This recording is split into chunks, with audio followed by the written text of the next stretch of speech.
السلام علیکم، میں ڈاکٹر رؤف رانا آپ کو خوش آمدید کہتا ہوں۔ شوگر کے مریض جو روزہ رکھ لیتے ہیں ان کے ذہن میں اکثر یہ ٹینشن رہتی ہے کہ کب ان کا جو روزہ ہے خطرناک صورتحال اختیار کر سکتا ہے، کب ان کو روزہ توڑ دینا چاہیے، کب ان کو کسی میٹھے کا استعمال کر لینا چاہیے اگر ان کی شوگر کم ہوتی ہے۔ تو اس مسئلے کو حل کرنے کے لیے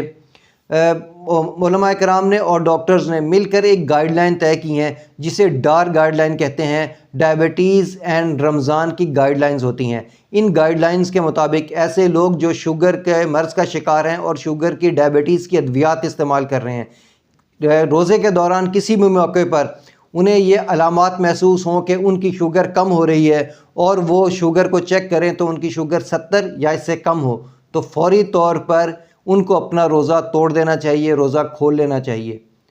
اور ایسے لوگ جن کی شوگر، جن کو علامات آ رہی ہے، سر چکرا رہا ہے، ٹھنڈے پسینے آ رہے ہیں، بے ہوشی کی کیفیت ہونے والی ہے اور وہ اپنے شوگر کو چیک کرتے ہیں، یا ان کی شوگر 70 سے کم ہو جائے یا 350 سے زائد ہو جائے، تو ایسی صورت میں بھی اپنا جو روزہ ہے اس کو افطار کر لینا چاہیے، اپنی دوا کا استعمال کر لینا چاہیے، انسولین کا استعمال کر لینا چاہیے، کیونکہ دوا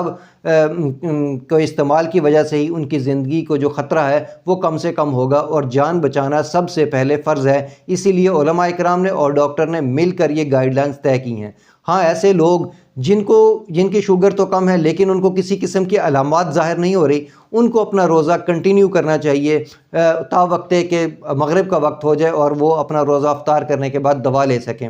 یا جن لوگوں کی شوگر زیادہ ہے لیکن ان کو کسی قسم کی علامات محسوس نہیں ہو رہی، ان کو بھی اپنا جو روزہ ہے اس کو کنٹینیو کرنا چاہیے۔ روزہ اس وقت توڑا جا سکتا ہے جب آپ کو علامات ظاہر ہوں اور آپ کی شوگر 70 سے کم ہو یا 350 سے زائد ہو، اس صورت میں اپنا روزہ توڑا جا سکتا ہے۔ مجھے امید ہے کہ میری یہ معلومات آپ کے لیے فائدہ مند ہوگی۔ اللہ آپ کو اور آپ کے تمام اہل خانہ کو صحت والی زندگی عطا کرے۔ اللہ حافظ۔